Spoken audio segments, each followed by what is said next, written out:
2025년 올해도 얼마 남지 않았습니다. 국내 증시 이제 오늘을 포함해서 다음 주 월요일, 화요일 3거래일만 남겨둔 상황인데 올 한 해 국내 증시 어땠는지 또 내년에 주목할 업종은 무엇인지 자세히 알아보겠습니다.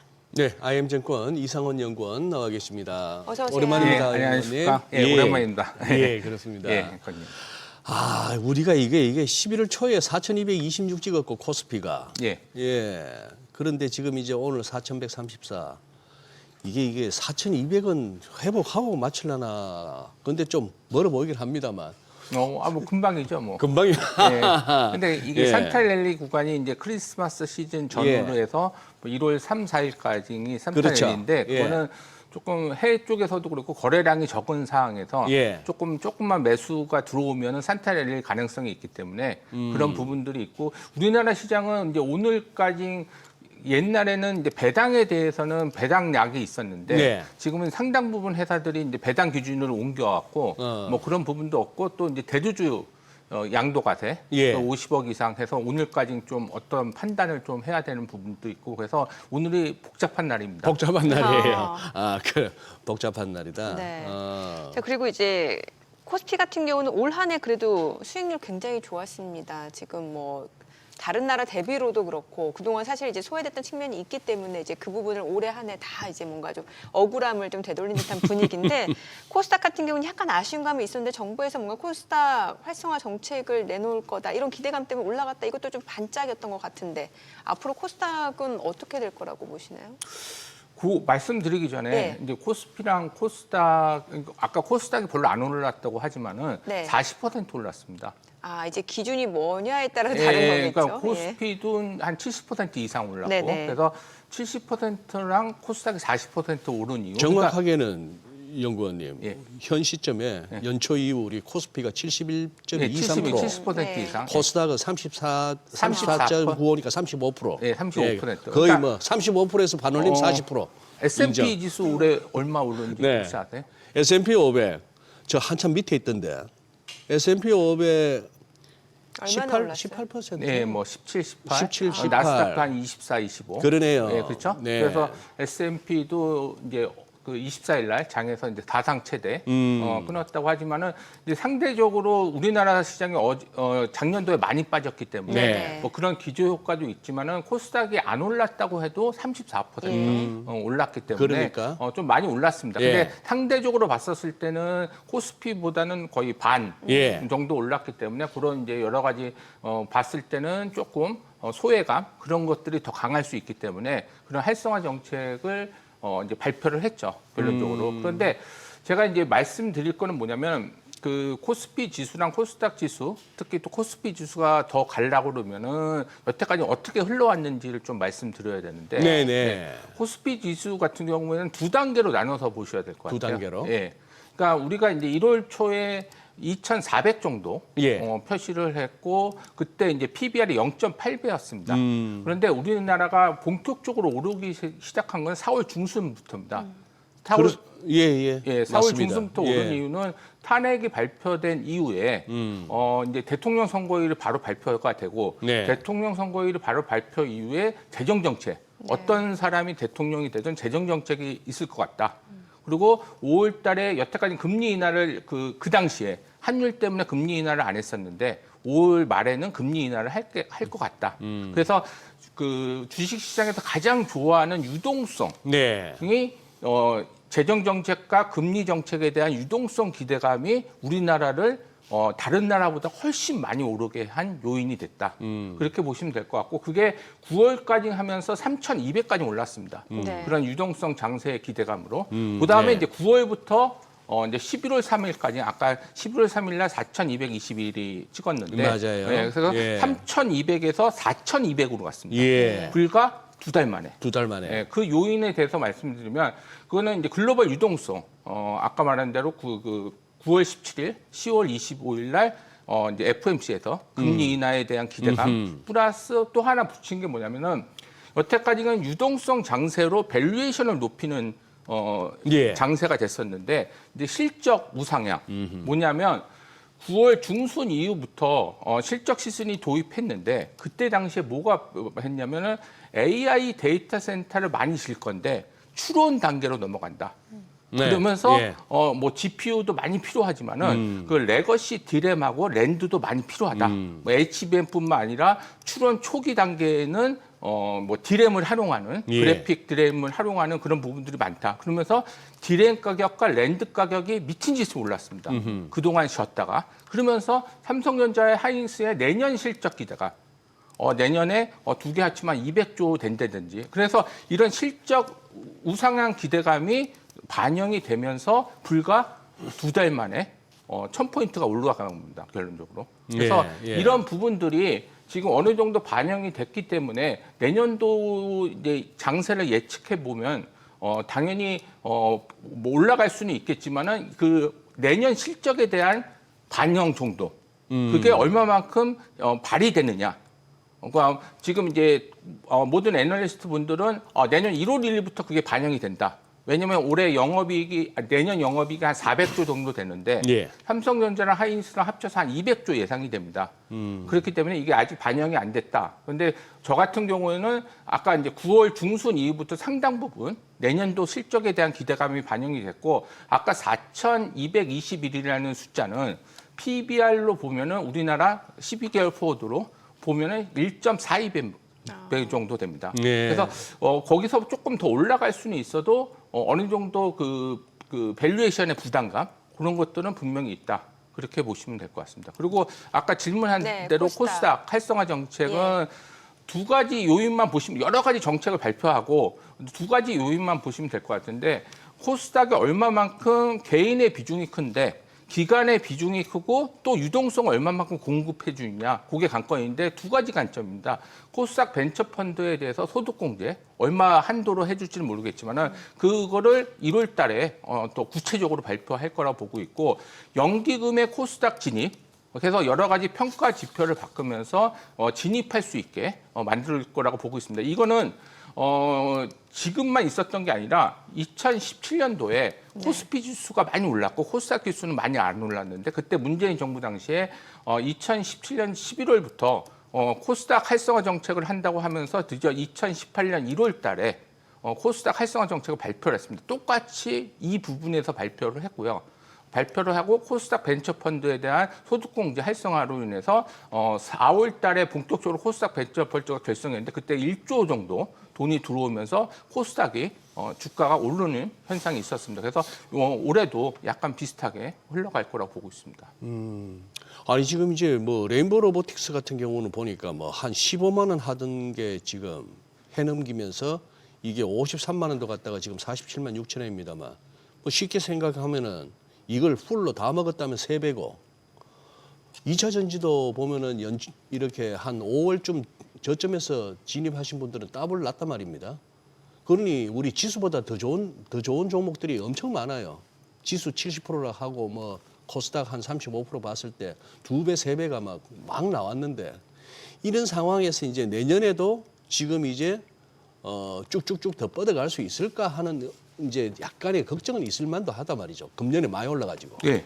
제가 그렇게 말씀드린 것이 한계는 있다고 보고 있습니다. 그렇지만은 이게 이제 산타엘리로 해서 유동성 장세가 아직도 이제 유동성이 풍부하기 때문에 네. 내년도 3, 4월까지는 흘러갈 수 있지만은 4월 이후부터는 여러 가지 이제 FOMC에서도 경기 이축 기대감이 좀 있을 수 있고 네. 그다음에 물가 지표가 좀 오를 수 있습니다. 아직 관세 영향이 소비자한테 전이를 안 했기 때문에 예. 그런 부분들 중에서 글로벌 유동성이 축소시킬 수 있는 부분이 있고 그다음에 바텀업 측면에서는 AI 관련 업체들 같은 경우에는 예. 지금 여러 가지 투자를 해서 하지만 지금 사채를 빌리기 시작하면서 투자자들이 봤을 때 수익성 관점으로 보고 있습니다.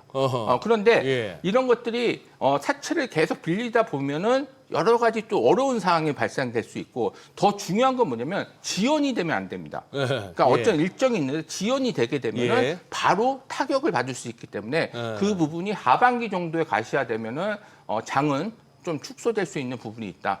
이렇게 보시면 될 것 같고 지금 아까 이제 말씀드렸듯이 여러 가지 종목들 얘기했는데 그냥 삼성전자만 말씀드려도 삼성전자 100% 이상 올랐고 오늘 그렇죠. 신고가입니다. 그렇죠. 예, 그렇죠. 네, 그러니까 네. 지금 그 1월 초에 5만 원대 시작했는데 예. 지금 10만 원 넘어서 네. 100% 성장. 뭐 예. 레인보우 로보틱스 그런 거 찾을 필요 없고 삼성전자 찾아보시면 그냥 100% 성장했습니다. 근데 이것도 이제 지금 오늘 오르는 것도 HBM4 2월달에 그 양산 기대감 그런 것들이 반영되는데 어찌됐든 내년도 3, 4월까지는 이런 유동성 장세, 실적 장세가 하겠지만은 4월 이후에는 좀 조심해야 된다. 그리고 우리 밸류에이션 부담도 좀 있기 때문에 그런 부분들도 유념하시면 될 것 같습니다. 모처럼 이상한 연구원님 들어오셔갖고 아까 반갑게 인사도 하고 했는데 사람을 갖다가 민망하게 만드시네. 뭐 레인보우 로보틱스 같은 거 보냐? 삼성전자가 따블인데. 그러면 저도 막 저기 돌발 질문 해드려야지. 예. 아니 어제 뭐 크리스마스 휴일이기도 했습니다만 나름대로 정권가에서는 좀 서로들 의논하거나 뭐 아침에 미팅이라도 있을 것 같은데 24일 날 그 나왔던 외환시장 개입과 더불어 나왔던 그 어떤 서학개미의 한국 리턴 RIA 리쇼링 인베스트먼트 어카운트 그 말이죠. 예, 그 어떻게 정책 효과 어느 정도까지 보십니까? 저는 단기적으로는 효과가 좀 있을지언정. 단기적으로? 왜냐면 이제 포지션이 다 틀리고 네. 솔직히 손해 봤으면 들어올 수가 없잖아요. 손해 봤으면? 그러니까 아니 왜 다 이익 볼 수는 없는 거고. 예. 그리고 이제 중장기적으로 투자해서 5천만 원 한도로 해서 양도소득세 22% 네. 정도 이제 절감해 주는 건데 그건 사람마다 틀린 거고. 네. 저는 이제 가면 갈수록 효과는 단기적으로 있고 예. 중장기적으로는 좀 한계가 있다. 왜냐면 각각 포지션이 틀린 부분이 있고 다 먹을 수는 없는 거잖아요. 예. 그래서 그런 부분들은 그냥 약간 긍정적인 효과는 맞지만은 효과는 단기적으로 있을 수밖에 없다. 그렇게 보면 그렇게 될 것 보십니다. 같습니다. 예. 네. 올해 시장 상승을 이끌었던 섹터 하면은 이제 뭐 반도체뿐만 아니라 조선, 방산, 원전 이런 쪽도 굉장히 이제 다른 국가 대비로 굉장히 경쟁력 있는 섹터다라는 분석이 많았는데 아무래도 조금 단기에 많이 올라간 측면이 있어서인지 모르겠습니다만 하반기에 들어서는 약간은 주춤하거든요. 이들 섹터 전략은 어떻게 가져가는 게 좋은 거예요? 약간 주춤한 이유는 네. 이제 9월 중순부터 뭐 하이닉스가 제일 많이 올랐고요. 예. 그거는 아까 말한 대로 AI에 대한 기대감, 그래서 AI에 대한 출현의 기대감으로 여러 가지 필요하고 그 실적이 반영될 수 있다. 그래서 이런 부분들이 약간 주춤한 사항이죠, 결론적으로. 네. 그런데 조선 같은 경우 말씀드리면은 뭐니 해도 마스카 기대감으로 네. 원래 이제 조선 자체적으로 보자면 마스카에 대한 미국에서의 건조, 그다음에 방산 부분에 대한 기대감으로 조선주가 많이 올랐습니다. 결론적으로. 네, 그러니까 뭐 여러 가지 실적이라든지 수주의 기대감도 뭐 좀 있었지만은 거기서 한 단계 레벨업돼서 올라가는 부분은 다 마스카에 대한 기대감 때문인데 이런 부분들은 지금 계속 반영이 되고 며칠 전에도 트럼프 대통령이 하나 오션과 이제 군함을 건조하겠다 그런 말을 해갖고 한 11% 정도 올랐는데 네. 이런 부분들도 뭐 이제 뭐 계속 우리가 지금 1,500억 달러에 대해서 마스카 투자를 하기로 돼 있기 때문에 이런 소식들은 1, 2, 3월 달에도 계속 들릴 거라 보고 있습니다. 그래서 이런 부분들은 뭐 내년도 1, 2, 3월 달에는 좀 반영이 되는데 그 이유가 문제입니다. 솔직히. 그래서 이런 소식들이 있기 때문에 조금 조선주가 셨어도 뭐 1, 2, 3월 달에는 좀 괜찮지만은 네. 그 이후에 실질적으로 반영이 될 때 주가는 항상 선반영되기 때문에 네. 실질적으로 네. 할 때가 조금 또 제로 노출 그런 거기 때문에 뭐 내년도 상반기까지는 조금 괜찮겠지만은 그 이유는 조금 기울어질 수 있다 그렇게 보시면 될 것 같고 방산주 같은 경우에는 그 마스카보다도 이제 트럼프 대통령이 원래는 이제 오르기 시작했던 거는 2022년 2월 24일 날 우크라이나 전쟁으로 인해서 방산주에 대한 기대감이 좀 있었고 트럼프 대통령이 1월 20날 취임한 이후에 올해 취임한 이후에 각자 도생 정책으로 인해서 각자 방산에 대한 그 이제 학충을 많이 해라 자주국방 뭐 일명 그렇기 때문에 그런 수요가 많았었어요. 그래갖고 뭐 중동이라든지 유럽이라든지 그리고 또 우리나라 같은 경우도 그래서 방산이 돼서 그런 부분들이 있는데 방산에서는 이제 좀 지속적으로 갈 수 있는 요인이 뭐냐면은 이런 게 이제 단기적으로 끝나는 건 아니고 지금 거의 러시아랑 지금 유럽 쪽이랑은 지금 거의 약간 전쟁에 대한 그런 뭐 부분에 대해서 여러 가지 불확실성이 좀 있습니다. 결론적으로. 그러니까 우크라이나 사태가 끝나더라도 계속 이어갈 수 있는 부분이기 때문에 방산에 대한 수요는 좀 뒷받침해주고 또 실적도 어느 정도 반영할 수 있는 부분이 있어서 방산은 뭐 내년도에도 좀 지속 가능성이 좀 있지 않을까 그렇게 보시면 될 것 같고 마지막으로 원전 같은 경우에는 이거는 이제 AI 관련해서 올랐습니다. 왜냐하면 데이터 센터 짓는 데는 한 2년에서 2년 반 걸리는데 그럼 당연히 GPU랑 추론을 하게 되면 전기량이 거의 2배 내지 지금 현재 하는 것보다는 그러니까 단순히 연산하는 것보다는 추론하는 게 2배 내지 3배가 필요하기 때문에 당연히 원전에 대한 원전은 필요성이 많이 부각이 되면서 오른 거죠, 결론적으로. 그래서 이런 부분들은 좀 지속성이 있는데 혹시 이제 AI 관련해서 조금 내년도 하반기에 좀 안 좋아지면은 같이 또 좀 하락할 수 있는 부분이 있는데 내년 상반기까지도 AI가 계속 부각되고 우리 반도체가 계속 부각될 수밖에 없는 요인이기 때문에 원전도 좀 지속성이 있다 그렇게 보시면 될 것 같습니다. 원전도 지속성이 있다. 뭐 두산 에너빌리티 같은 거 조금 최근 들어서 좀 그거 합니다만 이런 거는 이런 종목 갖고 걱정하면 안 된다. 네, 그렇죠. 단 상반기까지. 제가 하반기는 안 좋게 보기 때문에. 연구원님 그냥 이거 저희는 매번 이렇게 질문지 안 드렸던 말씀을 이자없이 요구를 해서 저는 좋습니다. 서프라이즈. 아니 지금 두산 관련해서 클릭하다 보니까 두산 퓨얼셀 요즘 좀 뭐가 있어서 이렇게 좀 밀리고 있습니까? 두산 퓨얼셀. 두산 퓨어셀 수소 관련해서는 수소 관련해서는 뭐냐면은 이제 퓨어셀 같은 경우는 수소 관련 전지를 만드는 업체인데 여러 가지 이제 우리나라 같은 경우에도 이제 수소 정책이 문재인 정부 때는 막 하향했었는데 지금은 약간 주춤하는 성격이 있습니다. 그래서 이제 우리나라에서 그 발전소라든지 수소 연료 전지를 쓰는 수요가 그 전에는 또박또박 계획대로 됐었는데 최근 작년부터 여러 가지 수소 연료 전지의 정책에 대한 조금 바뀌면서 여러 가지 뭐 입찰제라든지 그런 것들이 바뀌면서 조금 이제 수주가 좀 안 들어오는 그러니까 회사가 잘못해서 안 들어오는 게 아니라 여러 가지 입찰 제도라든지 그런 것들이 많이 바뀌면서 좀 그런 부분들이 조금 이렇게 위축되는 부분이 있어서 그런 이제 수주가 좀 안 들어오면서 최근까지도 주가가 좀 안 좋은 상황이 있다 그렇게 보시면 될 것 같습니다. 네, 반도체 좀 여쭤볼게요. 지금 사실 이제 SK하이닉스, 삼성전자 올해 뭐 우리나라 반도체 섹터가 시장 상승에 굉장히 많은 역할을 해준 것 같은데 오늘은 삼성전자가 굉장히 강합니다. 이제 SK하이닉스는 지금 60만 원을 눈앞에 두고 있는 상황이고 내년에도 반도체 섹터 사실 빼놓고 얘기할 수 없을 것 같은데 어떻게 좀 올해처럼 이런 기대 수익률을 좀 높여가도 괜찮은 건지 아니면 그 눈높이를 좀 낮춰야 되는 건지 궁금하거든요. 저는 계속 말씀드린 내년 상반기까지는 계속 좋을 거라고 보고 있고요. 왜냐면 하반기는 하반기는 뭐냐면 이제 지금 이제 전망은 내년도가 아주 장밋빛이죠. 뭐 슈퍼 사이클이라든지 그래서 뭐 내년도뿐만 아니라 2027년, 28. 왜냐면 원래 이제 레거시 디램 랜드 가격이 오르면서 이제 실적이 좋아진다는 기대감도 있고 그다음에 HBM4가 하이닉스뿐만 아니라 삼성전자도 주도하면서 내년도 루빈이 새로 하반기 때 나오기 때문에 그런 주도로서 할 거라고 보고는 있는데 제가 이제 걱정하는 건 뭐냐면 우리나라 내년도 GDP 성장률이 1.8%로 올렸어요. 한국은행에서.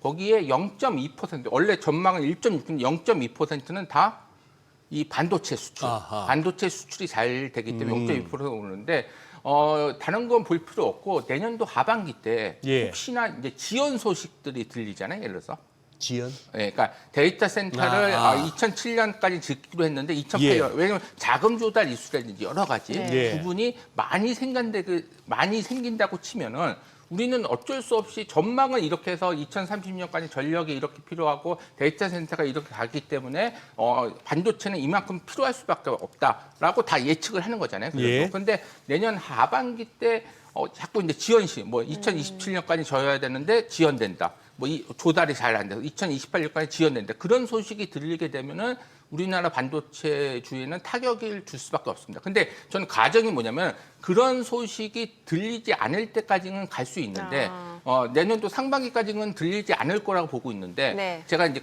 4월 이후에 글로벌 유동성이 위축됐었을 때는 분명히 그런 부분들이 좀 있을 거라고 보고 있어서 내년도 하반기에는 반도체주도 좀 조심해야 된다. 그래서 한 3, 4월까지는 조금 즐길 수 있어도 4월 이후에는 조심해야 된다. 그렇게 보시면 될 것 같습니다. 네, 오늘 내용 여기까지 듣겠습니다. 잘 들었습니다. 예, 고맙습니다. 감사합니다.